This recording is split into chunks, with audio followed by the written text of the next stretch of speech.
根据总监票人的报告，计票结果已统计完毕。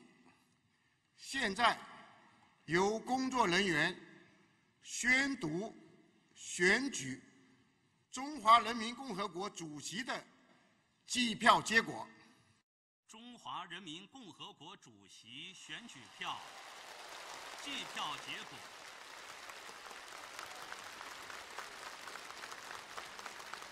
发出2970张，收回2970张，有效2970张。中华人民共和国主席候选人习近平赞成2970票。宣读完毕。